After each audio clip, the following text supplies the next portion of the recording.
bem-vindos a mais um vídeo do canal Inglês Jurídico by Nathalie.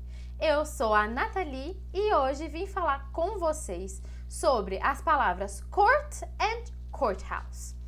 Essas duas palavras, gente, muitas vezes uma pode vir a substituir a outra. Então você precisa saber como usar essas palavras corretamente. Qual é a diferença? Quando eu posso usar uma, quando eu posso usar outra, quando eu posso usar qualquer uma das duas, enfim. Então é isso que a gente vai falar sobre hoje. Então, para quem ainda não me conhece, eu sou a Nathalie, professora de idioma de idiomas e tradutora. Estou terminando o meu mestrado e eu tenho diversos cursos de inglês jurídico, como um e-book, e também dou aulas particulares. Então, se você tiver interesse, entre em contato comigo através do Inglês Jurídico by Nathalie no Instagram.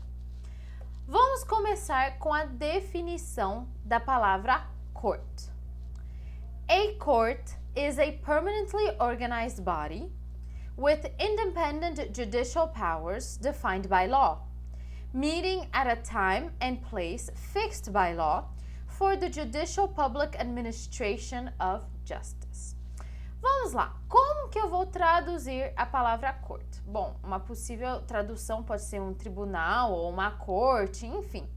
Então, é um órgão organizado de uma forma permanente que possui poderes judiciais independentes e definidos por lei.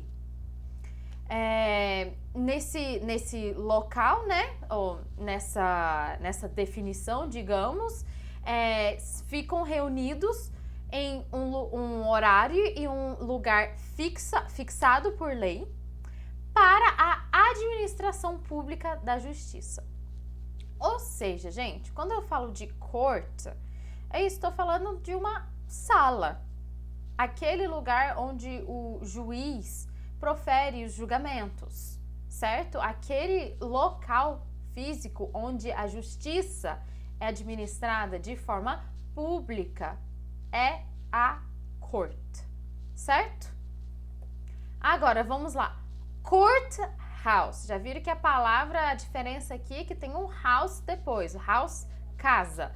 Então, courthouse é a casa da corte? Olha, se isso te ajudar a entender a diferença, pode ser. The building where the judge or judges convene to adjudicate disputes and administer justice. É o edifício onde o juiz ou os juízes se reúnem para julgar litígios e administrar justiça. Então, um exemplo aqui.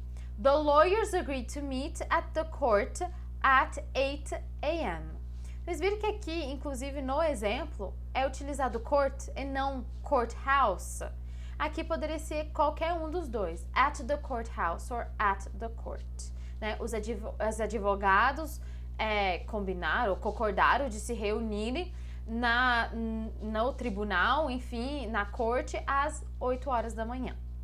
Então, qual que é a diferença dessas duas palavras? Bom, vamos lá, gente. Quando eu quiser falar de fórum, certo? Eu estou indo ao fórum, eu posso usar tanto courthouse quanto court. Também existe a tradução como forum, mas ela não é tão utilizada. O melhor é courthouse ou court. Qualquer um dos dois, quando você estiver falando do local onde que você queira chegar, quando você estiver falando do edifício. Agora, quando eu estiver falando, por exemplo, eu preciso ir ao juizado. Que juizado? Qual juizado? Juizado de pequenas causas? Ou juizado especial?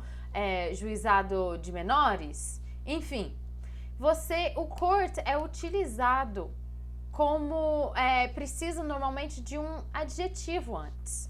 Então, small claims court, juizado de pequenas causas. Juvenile court, juizado de menores.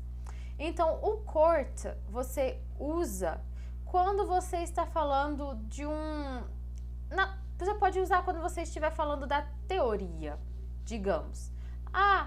I'm going to court. Eu vou ao juizado ou vou para a corte, tá? Mas e se você está falando de um lugar físico ou você está falando que você está se preparando para ir argumentar, ir para o tribunal, enfim. Agora, quando você usa courthouse é sempre o lugar físico. I have a case at the courthouse. Eu tenho um caso no fórum, certo? Então, acaba sendo a mesma ideia. Uma corte pode se reunir em qualquer lugar. Então, você pode ter a court, a Small Claims Court, a Juvenile Court, em qualquer lugar. Agora, a courthouse é o edifício, certo? Então, é isso, gente, a diferença entre as duas palavras. Aqui estão as referências para quem tiver alguma dúvida. Todas as definições que eu tirei da aula de hoje, eu tirei do Black's Law Dictionary, que é esse primeiro que está aí, e eu sempre uso esses demais dicionários para conferir as traduções. E é isso, gente. Qualquer dúvida, fique à vontade para entrar em contato comigo. Thank you very much and see you next time.